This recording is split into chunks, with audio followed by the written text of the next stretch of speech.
So we've all heard of brown ales. Your nut browns, your honey browns. Brown ales, they're not that common, to be completely honest, but a few breweries do make them.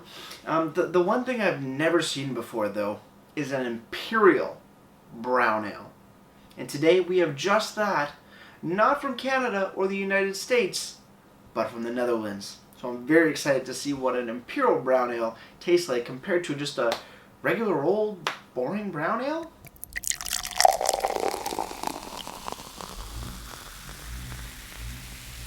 Beer, beer, beer, beer, beer, beer, beer. Hello everybody, welcome back to me, Mate Brewski, for another Rooski Brewski review. And today the beer that I have for you guys, like I said, is an Imperial brown ale. It is brown ale on steroids, and it's from the Netherlands. It is from, and I'm going to butcher this name, Moerselute.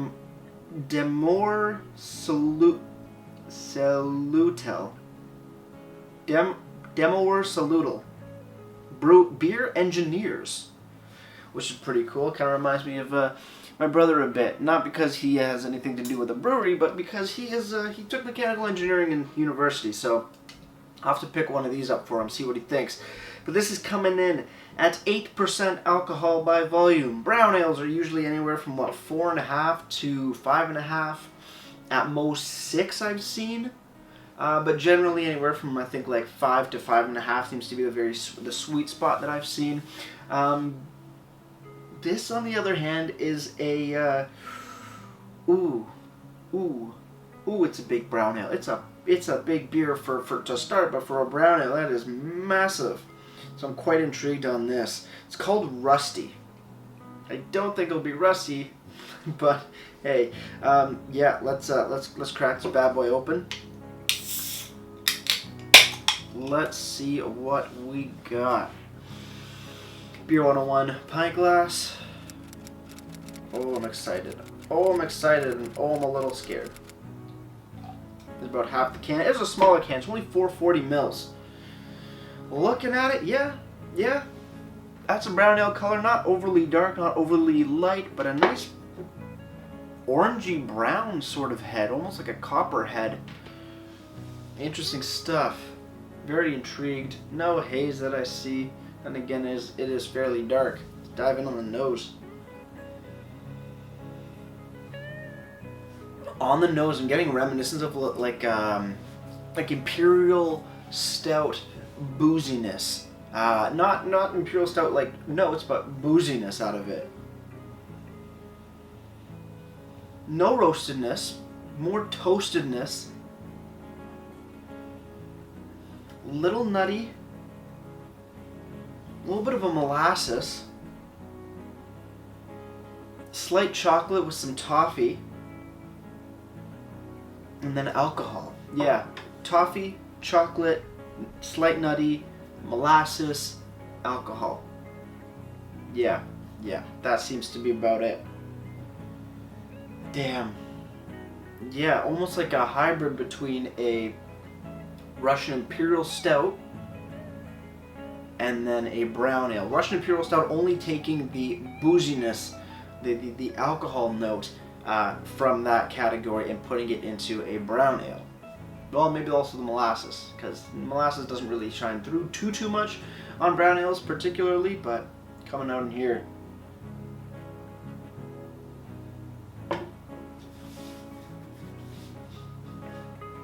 Whoa.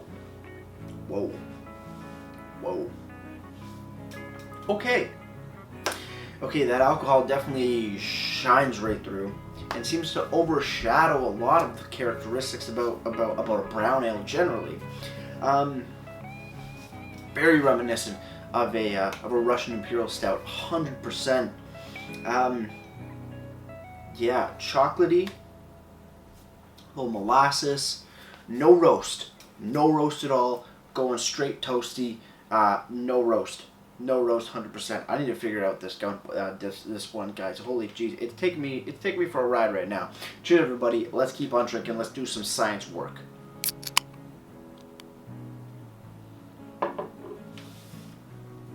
Yeah, straight up booziness, slight nuttiness going on there as well. A little woody even. And then chocolate, toast, molasses. Yeah. Nutty, boozy, chocolatey, toast. Toasty. Not roasty, toasty. Interesting stuff. Yeah, that alcohol bite, that alcohol note, that strength of it is straight up hitting my brain. It's like that's Russian Imperial Stout sort of booziness flavor you're getting out of it. But no roast, no coffee, toasty, nutty, chocolatey, molasses, little woody in there as well. Pretty damn good stuff.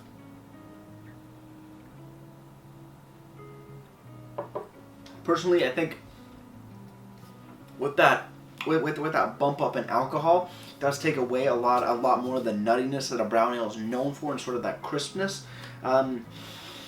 It's kind of cool though to see a brown ale on steroids per se. So pretty cool thing. Let's see what the can has to say. Rusty from Moerselute Beer Engineers from the Netherlands. Where in the Netherlands? Produced by D-E dash, or not D-E and then space, Moerselute. Sorry, I know I'm mispronouncing that quite a bit. Alkmaar, the Netherlands. Okay. This was imported to Toronto. Interesting stuff. Any description on this? No, just says 8% ABV. No IBUs on the website. We'll get to that in a minute. And no IBUs on Untapped. 440 ml can. Rate beer top 50 for an Imperial Brown Ale. Beautiful stuff. Got that sticker right there. On the can, you do have like some rust. Yeah, like a rust panel kind of thing. You know, a sheet metal pan with rust. Yep, pretty straightforward. Ingredients: water, malted barley, hops, and yeast. Contains barley. Best before November 2023. So you can age this for a little bit. I would be 28 in 2023. I'm going to drink it now and not wait for that. This is batch number 180. Nothing on the bottom but a purple mark because you do have the best before date already on the sticker label. Over on the website, brewery Moerselute, just link below, easier that way for you guys to find it. I've been looking through the website trying to find out where I can find this beer. It's not on any of the tap room lists, nothing on the shop list, nowhere to be found. Meaning it's probably not available in the Netherlands at the moment, or like at the brewery itself, but it seems to be available at very, very select LCBOs. I found it here in St. Catharines, not the regular one I go to, one that that's a little bit further from where I'm living. But hey, it's out there somewhere. So if you're in the St. Catharines area, you might be able to find this at that Fairview Mall, Plaza, LCBO. It's there. If you're outside of St. Catharines, I couldn't tell you in the slightest about where it may or may not be. But pretty good looking can. I mean, actually, no, I'm not the biggest fan of it. It's a sticker, yeah, it's not great, but you know what? It's the best that they've done for, I guess, the import market. So hey, that's fine. Website looks good, very reminiscent of actually Rouge River. Seems like they're using a very similar template, which is totally fine by me. But sadly, I cannot find Rusty on here, no matter how much I search. But they do have a ton of beers that they either produce or that are currently available, which is pretty damn cool. And it looks like they also do cider, which is pretty badass. But yeah, they got a lot of stuff on tap. 1, 2, 3, 4, 5, 6, 7, 8, 9, 10, 11, 12, 13, 14, 15. They got a lot. They got a lot. You are good to go. Yeah. 24 items for one section. Then you got one for barrel-aged beer. You got how many sours here? You got 17 sours.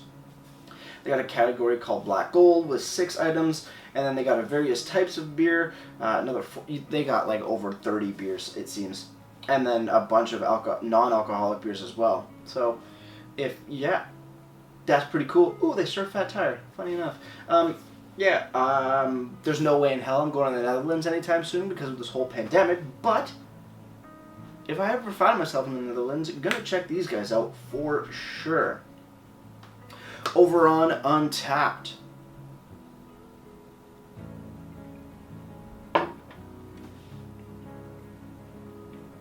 That's damn good.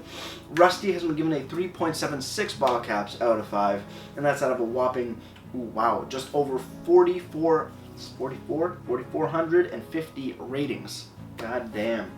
God damn indeed. The description on Untapped is saying, rich brown ale with notes of coffee, chocolate, and dried fruit. I can see the dried fruit, like plums, dates, figs possibly. The coffee, not so much, but definitely the chocolate. They're not listing any nuttiness to it, but hey, I'm giving just a slight nutty characteristic and a bit of molasses.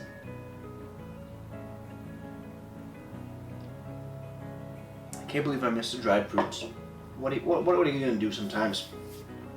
At your local LCBO, it is, if I find it, that would be nice. Now I gotta go through 2 pages of brown ales.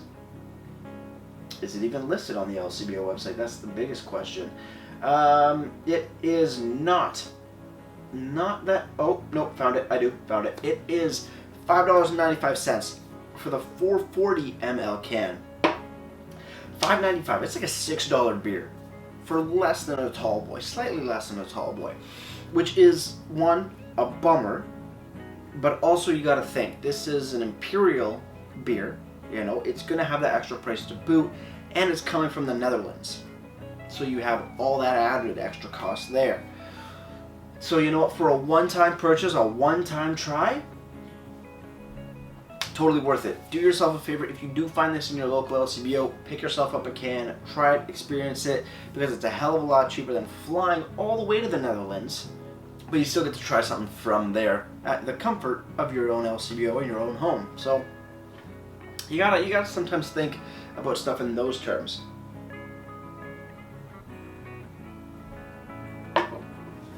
But yeah, especially at 8%, you definitely don't want to be having too many of these. You're going to be seeing that floor or that toilet bowl real quick. Overall, though, it's pretty good. It's pretty neat to see a brown ale going to that Imperial status. It's a little syrupy, but it's not that heavy of a beer especially when you consider like Russian Imperials. Yeah, it's nowhere near close to that intensity of body. As for the body, I think I totally missed that. Yeah, a little syrupy, full-bodied, but not heavy.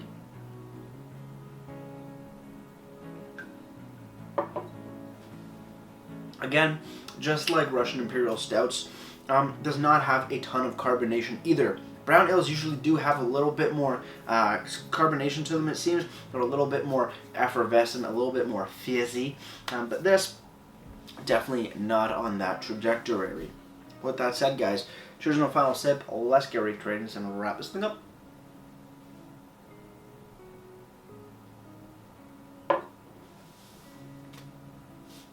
Rusty. Overall, it is fairly sweet. It is quite a sweet beer when you really break it down.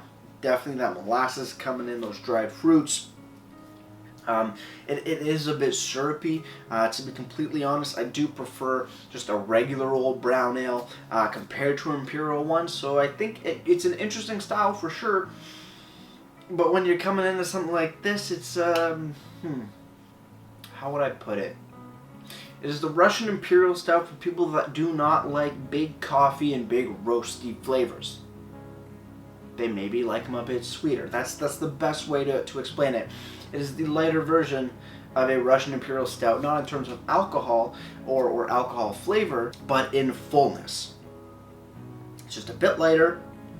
It's not as roasty. It's definitely not roasty. It's a hell of a lot sweeter and a little bit more syrupy than a Russian Imperial Stout. So that's pretty cool. Overall, Rusty gets a solid 7-8 out of 10 for me. As for presentation, it's a sticker. Not sometimes a fan of stickers. This one not so much. It's a little hard to read at times or whatnot, but hey, you know, it is what it is. You get your ABV, no IBUs, no description, nothing fancy, but you do get a best before date, a batch number, and an ingredients list. Good to go. As for the website looks good. fairly simple template, which is totally fine. I just can't find Rusty on there in the either beer section or the shop section. So what can you do? Presentation overall gets a solid 6.5 out of 10 for me. Before I leave you guys, if you have any comments, questions, or beers you want to review in the future, you can leave all that information down in the comment box below. If you want to go and like this video or subscribe to me, mate Brewski, they would greatly appreciate it as well. And with all that said, that's going to do it for me, mate Brewski. Like I always say, crack a beer and enjoy. Cheers.